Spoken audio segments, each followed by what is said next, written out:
Senator Raffy for his questions. Thank you, Mr. Chair.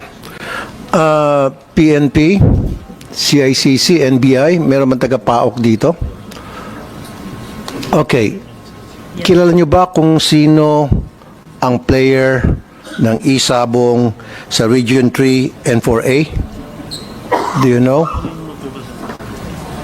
Mr. Chair, for the part of the CICC, we don't know the personalities. You don't know? We only deal with the online content. The owner, the operator, you don't know? We don't know, Mr. Chair. Okay, PNP? For information, sir. With a budget of 1.3 billion yan, ha? Yes, sir. So, kilala nyo, hindi? Yes or no lang? Yes or no lang po, please. The online website, sir, is hosted outside, abroad, as No, yung during our- pinakita ko kanina live. Kilala mo ba, Region 3 and 4A yun?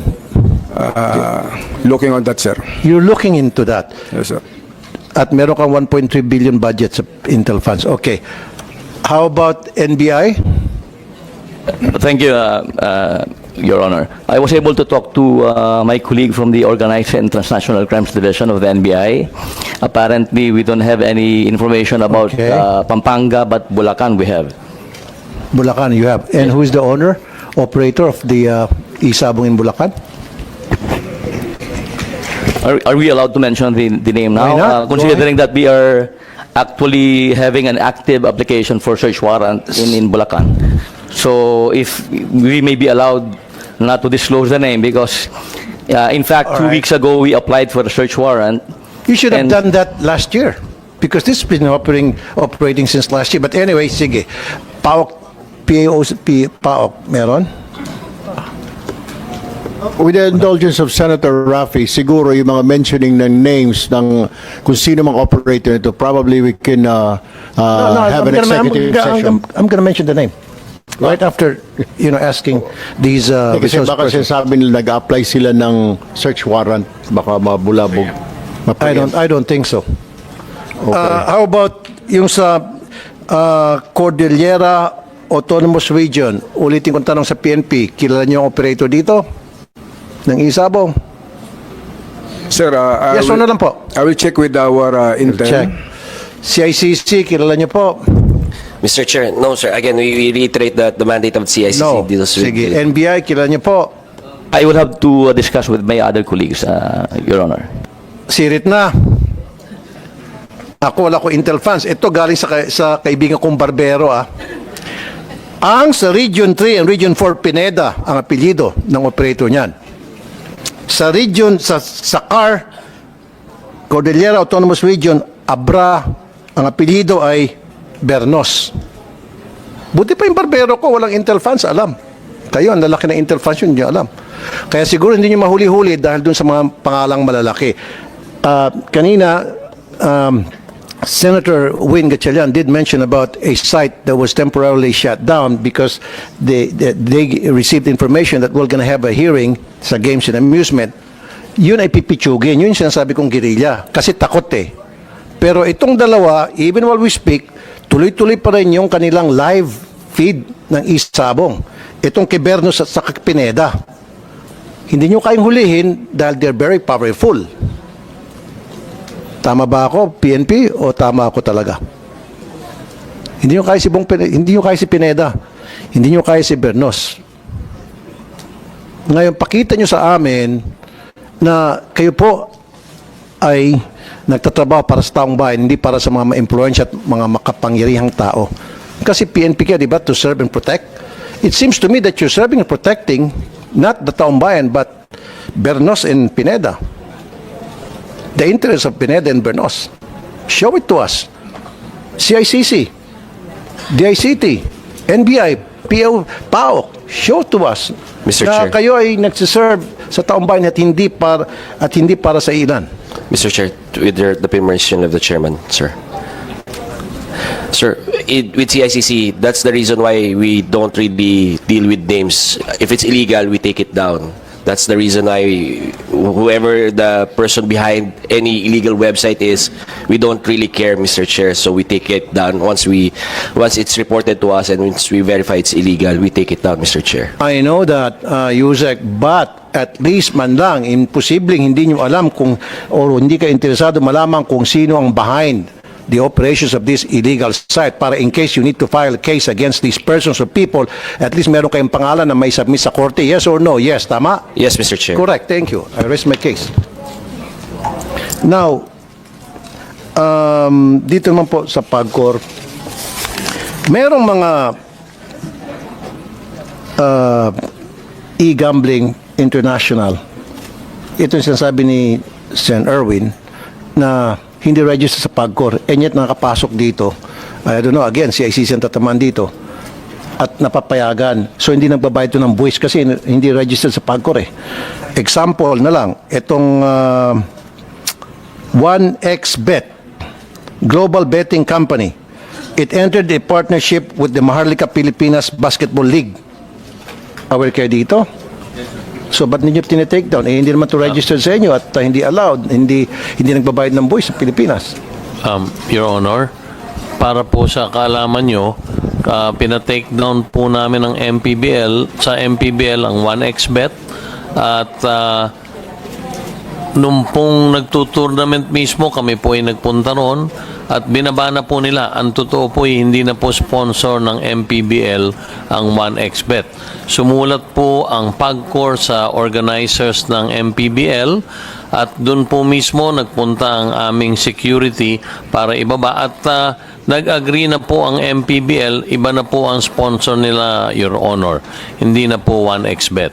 Ang 1xBet din po ay winarningan na rin namin. Ganun din po lahat na nag-i-exhibit at merong mga convention sa Pilipinas, hindi na rin po namin bibigyan ng permiso na makapag-exhibit, payagang makapag-exhibit o magkaroon ng gaming conference sa Pilipinas kung ito po ay susuportahan at lalahok dito ang lahat ng mga illegal operators tulad nung binanggit ninyo na 1xBet na napaka-agresibo po talaga.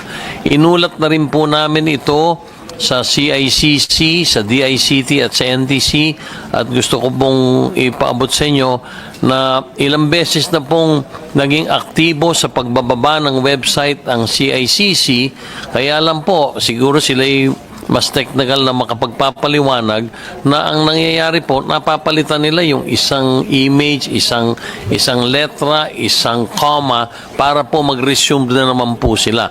So kung mamarapatin nyo po siguro, Your Honor, baka po magandang ang CICC ang makapagpaliwanag kung bakit hanggang ngayon po tuloy pa silang nakakapagpasugal at nakakapag-ano dito sa atin. Pero ang maliwanag po, Your Honor, doon po sa issue ng MPBL, definitely po, nag-agree na po ang MPBL, tinanggal na po nilang major sponsor, ang 1xBet. Pangalawa po, naiulat na po namin ito, kasama ito po sa inulit ni Attorney Fernandez earlier na ilan libong website na aming rini-refer sa DICT at sa CICC. Okay, Chairman, nabanggit nyo na ginawa nyo ng trabaho nyo pero yung CICC hindi pa rin kasi nagtataka ka ba't Opo, hanggang ngayon hindi pa rin siguro po natitake sila na down. makakapagpaliwanag. CICC, please answer. Mr. Chair, we have taken down yung mga nireport na po na website ng 1xBet. Ngayon ho, tine-check namin yung 1xBet. Iba na yung pangalan nung URL ho nila. Ganito ho talaga ginagawa ng mga illegal gambling sites. Once we take down their sites, they put up new URLs. So parang bago siyang website again. So constantly. And Mr. Chair, to be fair po, from 2022 to 2025 po, 12,000 sites ang pinapablock namin in that period. Ngayon ho, nag-ramp up kami. We're taking down 50,000 sites a month po, Mr. Chair. So talagang hindi ko tumitigil ang CICC at ang DICT po para mapigilan yung mga websites na to from popping up. Alam namin kasi pag tinake down namin, may mga naka-ready yan eh. So we ramped up yung detection material namin. Ay, detection namin, Mr. Chair. Pero CICC dapat continuous yung gagawin yung trabaho. Hindi ho kami yung- tumitigil, Mr. Chair. Of course. Ngayon, ito ng request ko, Mr. Chair, last na. This is a challenge to the You PNP. still have 5 minutes, Senator Okay. Rafi. To the PNP, CICC, NBI, and then the PAOK, show to us na hindi kayo incompetent, na hindi kayo friendship ni Pineda at ni Bernos. Ipatigil nyo itong online sabong nila. Hanggang ngayon, ang tapang, di ba? Online pa rin sila. Kahit na alam nila na nag-hearing tayo, online pa rin sila. Papakita pa natin. Play nyo ulit. Live pa rin sila. That's how big time these people are. Because they think they're untouchable because they're a friend of the PNP, they're a friend of the NBI, they're a friend of the CICC and the PAOK. Ayan o. May nag-text sa akin, boss, nakarating na sa kanila, kay Pineda. Nag-text. Source ko, nakarating na kay Pineda. Anong ginawa ni Pineda? Tuloy lang. Walang respeto.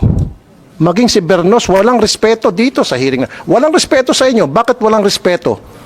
What do you think? Ba't walang respeto sa inyo si Pineda at saka si Bernos? Maybe, sir, hindi pa nila alam yung ginagawa namin. Hindi pa siguro nila kilala. No. Try again. Why? Kaibigan nyo. As simple as that. Come on, wag na tayo maglokohan dito. PNP, wag na tayo maglokohan dito. Wag mo muna sagot, bago sumagot.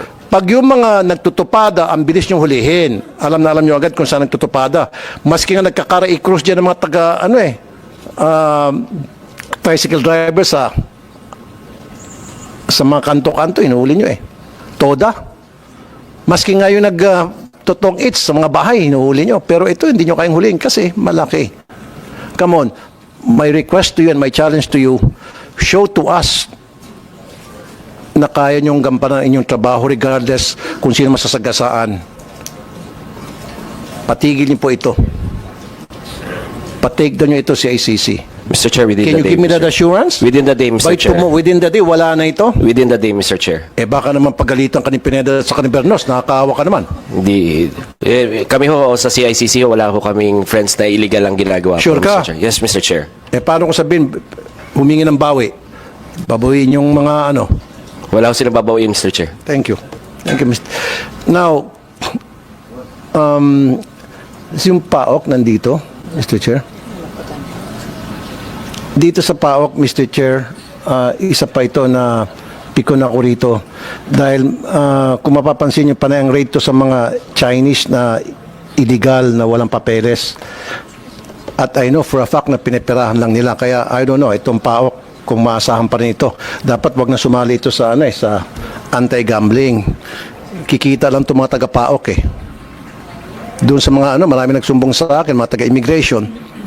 Inuunahan nilang immigration, tapos pagdating immigration, areglado na yung mga hinuli nilang Chinese. But anyway, may request sana sa PAOK, wag na kayong makialam sa anti-gambling, iwan nyo lang sa PNP, sa CICC, NBI. And then PNP, maasahan ko, tuloy-tuloy. Yes, sir. As we stand, sir, we will enforce the rule of law, sir, without fear or favor. Exactly. Thank you, sir. Pag nagawa nyo yan, sir, sasaludo ako sa inyo. Pupurihin ko kayo palagi dito sa hearing, maging sa iba ko pang mga social media platform. Pupurihin kita, totoo yan. Pag wala na yan tomorrow, pero pag nandiyan pa yan tomorrow, sorry makakatikim kayo ng mga masasakit na salita from me, CICC especially because you did promise a while ago, right? That's all, Mr. Chair. Thank you very much. Thank you, Senator Rafi.